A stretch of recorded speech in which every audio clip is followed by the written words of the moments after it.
military veterans protect our great nation. Pro anglers Jay Garstecki and Ben Olson made it their duty to honor our heroes. They want to share soldiers' stories. The perfect place to carry out this mission? A fishing boat. Get ready to launch Operation Fishing Freedom. Brought to you by Great Clips.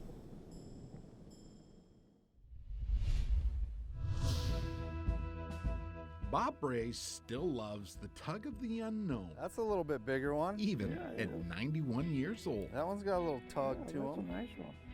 Yeah. That's getting close to a eater size one there. Yeah, it is. There's the big one. He's got it. You got the big one. That's the big one. Today, Bob isn't fishing, he's catching. Yeah, he came out. He was sitting down in those weeds. He came all the way up.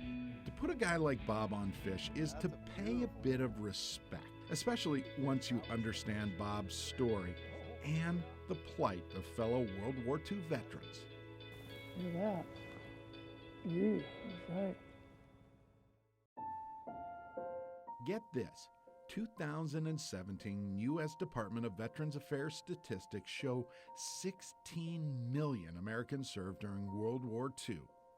Fewer than 558,000 of those people are still alive, and 362 of those left die each day. That means Bob Bray, Opel Waldman, and Dominic Aricello are the 3%. The last of our World War II veterans. Simply put, veterans are our link to history. One of the things I always talk about when I talk about my early boyhood was I played an awful lot of softball. I played morning, noon, and night. While Dominic played softball, war raged across the Pacific. Slowly, the Marines pushed forward with enemy bullets inches overhead. There's nobody here around, nobody to play ball with anymore. We couldn't scrape up 10 guys together.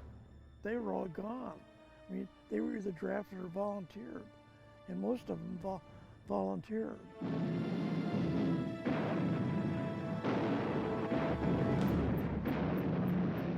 As far as I was concerned, my friends all went, so I was ready to go. It was either go to school or go to war, so I went to war. So everybody would say, hey, what the hell are we doing? Might as well join the Army, the war's on. I saw all the boys going in and I said, well, why can't I do that? Opel and some 350,000 women served in the U.S. Armed Forces during the war. That was in addition to the women who answered the call on the home front. It was to free a man to fight. They were asking for volunteers, and I volunteered. So I said, well, let me try the Coast Guard. And the Coast Guard recruiter was just so welcoming. She wanted to be the first one to enroll African American.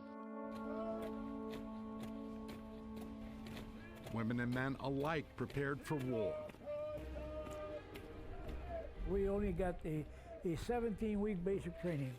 And what you learn in a regular basic training is the actions of all the different equipment. One day they said, okay, Alan, get out there and drill us. Give us a march, they said. We had the same training that the men had at that time. They shipped me off with a bunch of guys to Farragut, Idaho. I was watch and laugh about all these city kids that couldn't even do about 10 push-ups. They had a tower in there 60 feet on the swimming pool, and everybody had to jump off that tower. We wore our white uniforms, and of course we had to take our pants off, tie the ends, and put it over your head to get air in it, and that was your life jacket. They taught us how to mark, how to drill. Once we graduated from basic training, they put us on this troop train, and one carload of women, and the rest were all men. They actually guarded our car. so the guys wouldn't come over and bother us. Operation Fishing Freedom is brought to you by Great Clips, Recon Boats, and by Evinrude Outboards.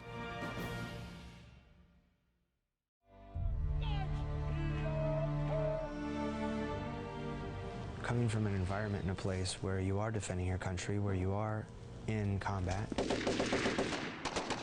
how do you just come back to this place where it is grocery stores and traffic? So there's a study that was done and talks about the profound effects that fishing specifically, but the outdoors in general, has on post-traumatic stress. We've had veterans actually say that by watching our show, they've realized it's okay to ask for help. Ben and I don't take any money out of this organization. Every dollar that comes back into Operation Fishing Freedom is spent bringing additional veteran stories to the air. If you'd like to get some cool Operation Fishing Freedom gear, Or simply make a donation so that we can take more veterans fishing. log on to our website, operationfishingfreedom.com.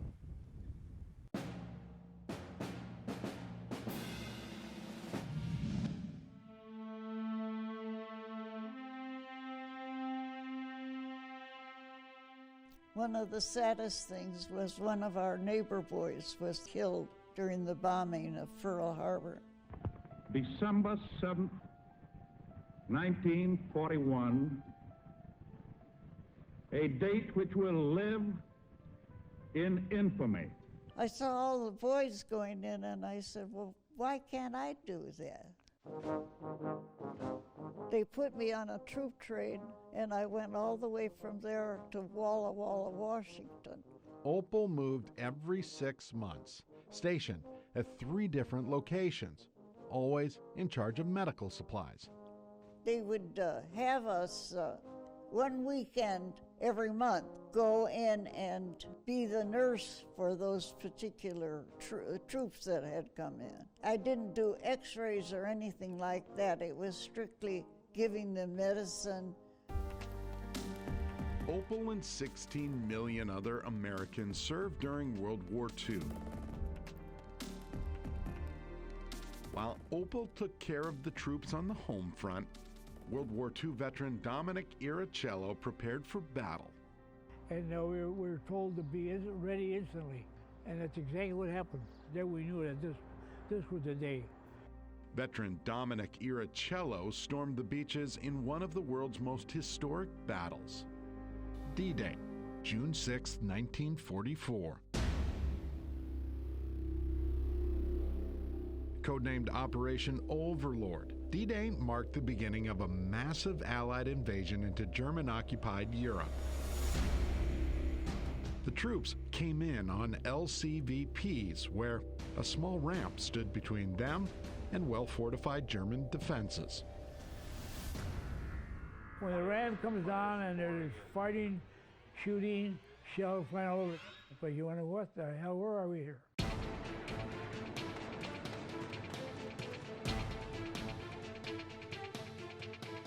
Another of the great decisive battles of world history has been joined. This is D-Day.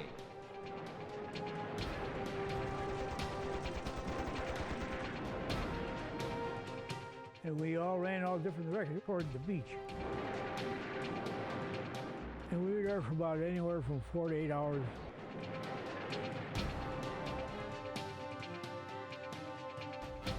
While troops stormed the beaches of Normandy, World War II veteran Bob Bray prepared for war in the Pacific. There was a plane up in the sky just kind of wandering around.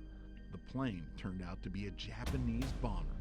You could see the Japanese guy going over the top of us, and he dropped a torpedo right off, shortly off of our bow, and it went right into the Liberty ship, right in the side of it. I thought for sure I was a goner. Somewhere in the Pacific, a U.S. Navy carrier task force steams into Japanese waters. Lookouts signal the approach of enemy planes, and anti-aircraft shells fill the sky. The first day, of course, we sat out there probably 10 miles away from this Okinawa, and the battleships were all shooting over us for days. On the island of Okinawa, 5,000 miles from San Francisco, the earth shook from a fearful pounding by our ships and planes. All across the globe, American World War II veterans served with one goal in mind: freedom. Operation Fishing Freedom is brought to you by Great Clips, SKB Cases, and by St. Croix Rods.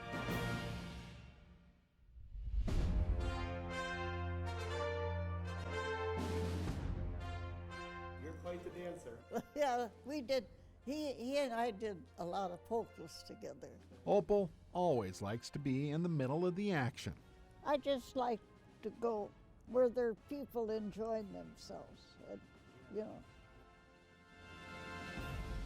If you'd like to see more behind-the-scenes footage and bonus content, Follow us on Facebook, Twitter, or Instagram.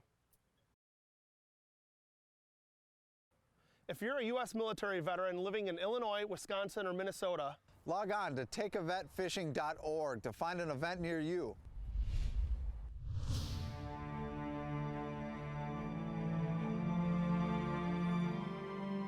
War took Dominic around the world. He stormed the beaches at Normandy, served in the Big Red One. He escaped capture near the bitter end of the war, and against all impossible odds, he made it home.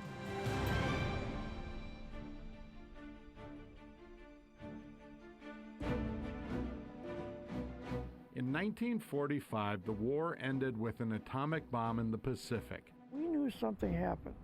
We thought it was on Okinawa. But then later, we found out, of course, very soon later, we found out the atomic bomb blew. Bob Bray was stationed only 400 miles away from the blast. We were cheering. We were happy as could be. It's official. It's all over.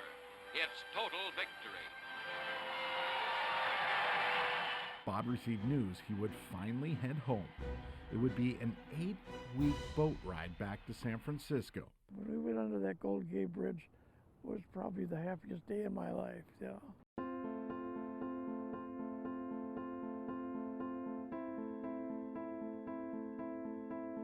Of course, when we went under the bridge, there was horns blowing and cars going across the bridge. That was the only reception that we got. Well, all I wanted to do is get the heck out of there. And get home to his parents in Iowa. The best part of it was to sit down at the table and, with the family and eat. And my mom was the best cook in the world, so, you couldn't wait to get there.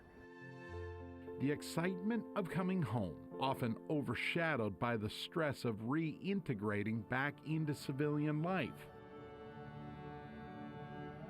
Who the hell knows anything about a war, As far as we're concerned, we were just going to go into a village and ask the people to leave or come on in as prisoners, and that's it.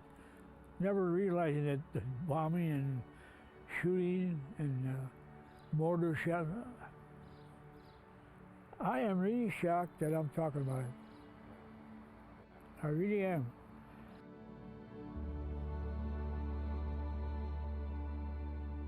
Our World War II vets are a part of the greatest generation, but no matter the generation, they all faced a return home. After the war, and we got back home, and my boss couldn't come within 10 feet of me without first calling my name. Yeah. And he'd come over and touch me, hey, Dom, and I would jump. I was just that nervous for a while, I don't remember all my kids' birthdays and grandkids, but I remember every detail of the war, and I'll never forget it.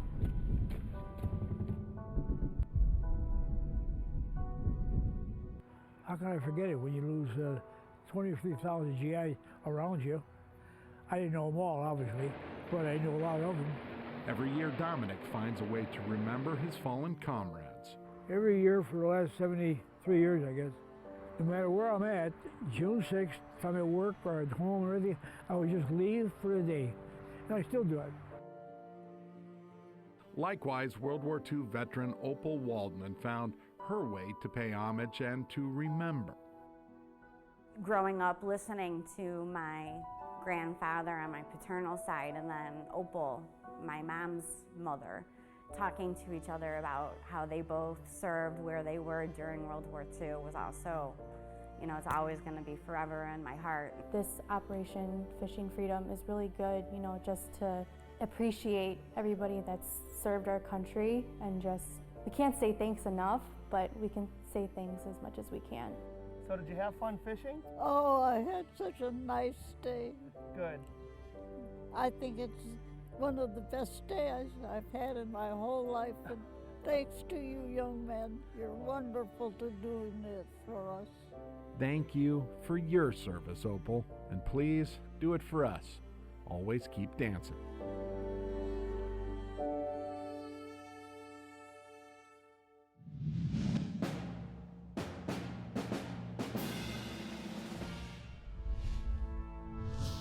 This week's nonprofit of the week, the Younts Valor Foundation. Their mission is to provide funds to help our wounded warriors reestablish all aspects of their life when they return from active duty. And for those who tragically do not return, support their families.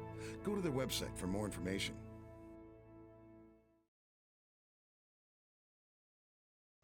If you'd like to personally thank a vet that you saw in one of our episodes, or nominate a veteran to be featured in a future episode, log on to our website, operationfishingfreedom.com. Operation Fishing Freedom is brought to you by Ram Trucks,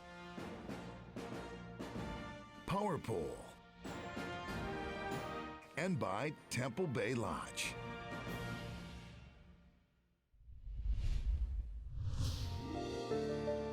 World War II and America's greatest generation include a veteran by the name of Bill Barton. Official name is Marion William Barton. Most people knew him by Bill Barton. Bill passed away in 1998, but his story stands the test of time. Right after he married my mom, he was drafted. Drafted into a war that would prove to be a wedge in a loving relationship. I mean, you can tell by the pictures and by the letters that my parents were madly in love, and that war destroyed them. Bill Barton served during some of the war's bloodiest battles. He was in a leadership position, and they were in ground fighting, including the invasion of Normandy. He felt responsible for other people's lives and what happened to other people. A responsibility that, like too many, would weigh heavily during his transition home. He was brought up as a strong farm boy, and you didn't talk about feelings. You stuffed them. And that's what they did.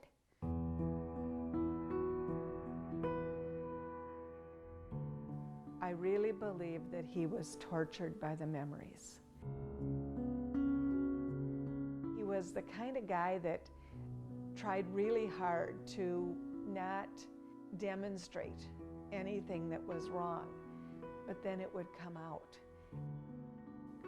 sideways and come out in the wrong way.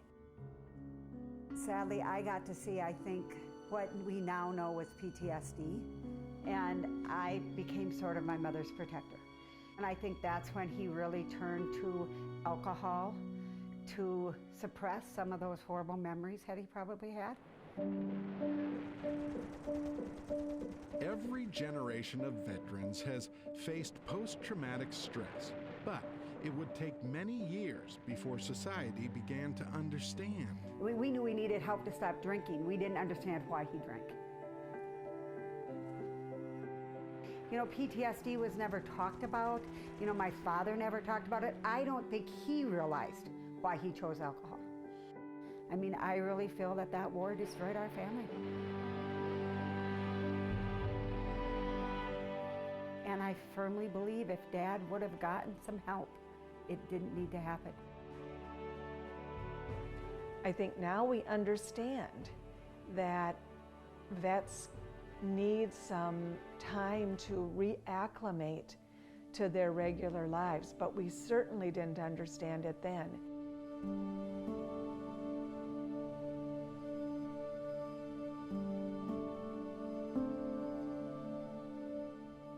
And so if somebody is back and they need help, I wish that they get that help.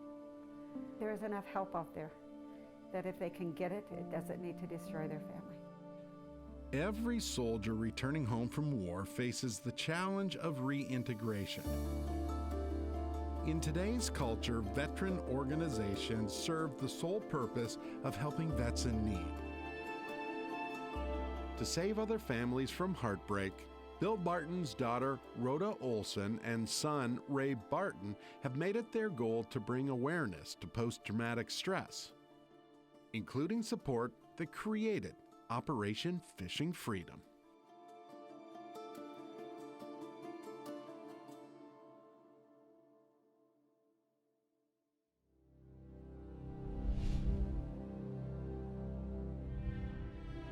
If you'd like to thank the veteran that you saw in today's episode, log on to OperationFishingFreedom.com and click on the Thank a Vet button. We'll make sure they get your message.